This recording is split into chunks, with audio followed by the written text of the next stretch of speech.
Hello friends, बरायबाय बड' जब info YouTube चेनेलाव आसा खालामो नोंथांमोना रिजाल्ट्सखौ नायबाय आरो लोगोसे रोल नाम्बारा दंना गैया नोंथांमोना चेक खालामबाय दा जायफ्रा पास जाबाय बयबो कमेन्ट्स खालाम आरो नेक्स्ट रिजाल्ट एचएस लेभेलनि थार्ड ग्रेड आरो लोगोसे ग्रेड 4 फाइनाल रिजाल्टनि सायाव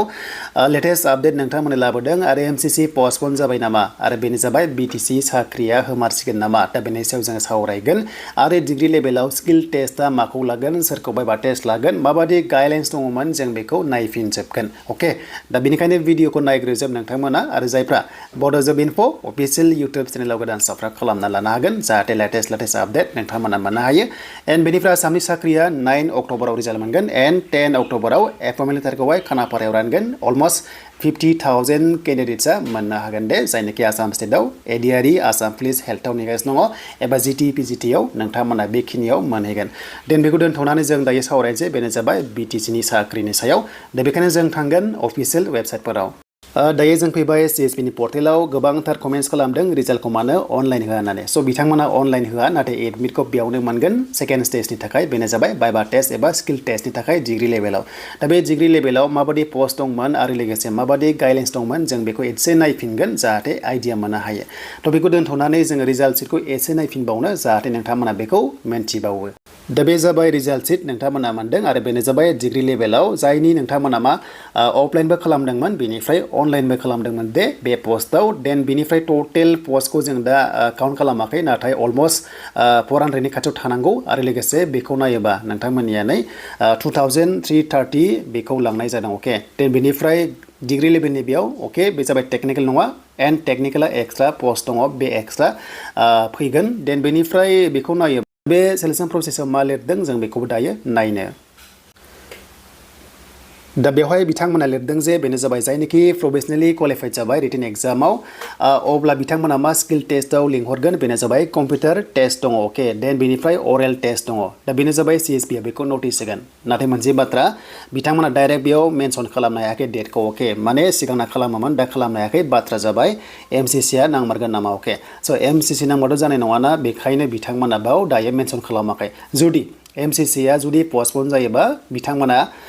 स्किल टेस्टखौ लागोन जुदि एमसीसी नांबा स्किल टेस्ट लानायनि चान्सखौ नुहुराखै जुदि स्किल टेस्टआ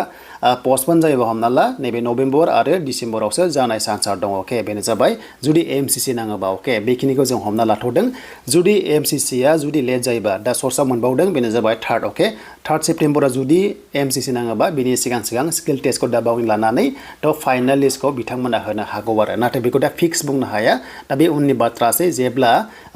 एमसीसी डेट फैगोन अब्ला गासैबो क्लियार जागोन जे मा रिजाल्ट फैगोन फैया थ' बेखौ जों मिन्थिबाय दानिया हमना लाबाय नेक्स्ट रिजाल्ट स' नेक्स्ट रिजाल्ट बेनो जाबाय ग्रेड 3 दंबावो बेनिफ्राय ग्रेड 4 दङ दा बांसिन चान्सआ ग्रेड 4आ फैनाय चान्सआ दङ बेनो जाबाय फाइनाल डाइरेक्ट लिस्ट एन्ड बेनिफ्राय एपइन्टमेन्ट लेटार अके गासै 468 पस्टआ दङ बे जाबाय नोंथांमोननि ग्रेड 4 लेभेलाव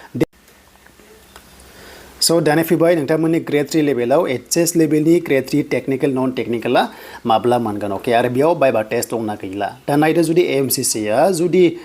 3 एबा 3 तारिखआव नांमारोबा नैबे एचएस रिजाल्टआ फैनाय चान्सआ दं जुदि फैयोबा दा मोनायाव अके दा मोनायाव जुदि फैयोबा दा मोना 1 AM आवहाय फैनाय चान्सआ दङ अके बेनो जाबाय 27 आगस्टनि 1 AM आवहाय फैनाय चान्सआ दङ दा दिनै हमना ला 26 जागासिनो दङ दा दिनै हमना ला 26 दायो सोलिगासिनो दङ देन 27 आगस्टनि अके 1 AM आवहाय बियो फैनाय चान्सआ दङ जुदि फैयोबा बेनो जाबाय ग्रेड 4 आरो लोगोसे थार्ड ग्रेड एचएस लेभेला दा बेखायनो आसा खालामनो हायो नेक्स्ट रिजाल्ट ग्रेड 4 आरो लोगोसे फाइनालिस्टआ ग्रेड 4 बेनिफ्राय नोंथांमोननि एचएस लेभेलनि थार्ड ग्रेड टेक्निकेल आरो नन टेक्निकेल जेरै स्टाफ नार्स लेब टेक्निशियान एक्सरे गोबां रोखोमनि दङमोन ना स' बे फैनाय चान्सआ दङ दा मोनायाव अके माने 27 आगस्टआव आरो दा बेनो जाबाय दानि आपडेट दानिया डिग्री लेभेलाव स्किल टेस्टआ माबादि लागोन माबादि गाइडलाइन्स दङमोन जों बेखौ एसे नायबावनो दा बे जाबाय अफिसियेल नटिफिकेसनमोन अनलाइन एप्लाइ खालामनाय बेनो जाबाय नोंथांमोननि डिग्री लेभेलाव दा हमना ला नै डिग्री लेभेलाव बिखिनि पस्टआ 190आ अनलाइनाव गोग्लैदों नाथाय बिनि सिगांबो एप्लाइ जादोंमोन थार्ड ग्रेड लेभेलाव डिग्री लेभेलाव बेनो जाबाय अफलाइन हिसाबै आइपिअ दानाय हिसाबै दा बे पस्टआ दङ नै दानिया नैबे जाबाय एचएस केटेगरि अके बे रिजाल्टआ गाबोन फैनाय चान्सआ दङ देन बेनिफ्राय सेलेक्शन प्रसेसखौ नायोबा दा बेनो जाबाय नै सेलेक्शन प्रसेस होनोबा थ' नोंथांमोना मोनदों जे बेनो जाबाय एग्जामा 80 मार्क्सनि एग्जाम दे डिग्री लेभेलाव बेनिफ्राय अरेल एबा इन्टारभिउ टेस्टआ 20 मार्क्स दङ अके स' 20 मार्क्स दङ बेखौ नायोबा नैबे जिनोखि सेक्टराव गोग्लैदों नोंथांमोना अरेल टेस्ट बेखौ लागोन बेवहाय कम्पिउटार टेस्ट लिरनाय गैया डेट मिन्स बेयाव अनलि अरेल टेस्ट एबा बाइबा टेस्टखौ लागोन अके स' बेखिनिखौ बुंदों आरो दानिया पेपाराव लिरनाय मथेबा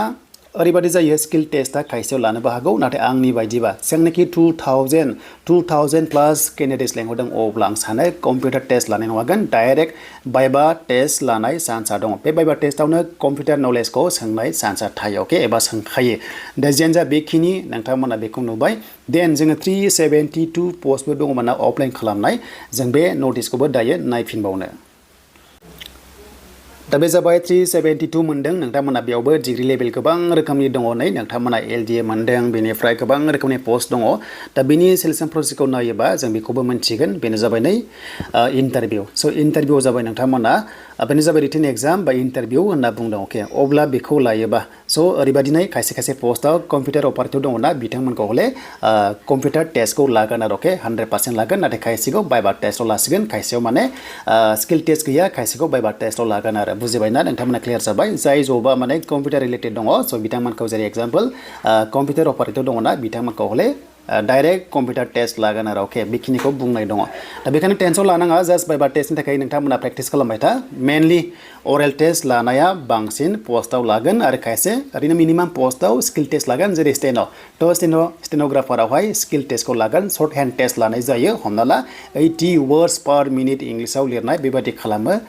स्टेनोग्राफी लेभेलाव अके दा बेनो नोंथांमोननि थाखाय लेटेस्ट आपडेट एसेब्लाबो आइडिया मोनबाय जानांगौ एन्ड नेक्स्टआव एचएस लेभेला बाइबा टेस्ट गैयाबो जानो हागौ डाइरेक्ट मेरिट लिस्टबो फैनो हागौ अके दा बेनि सायाव नेदो मा जायो रिजाल्टआ गाबोन फैना फैया बाट फैनाय चान्सआ दङ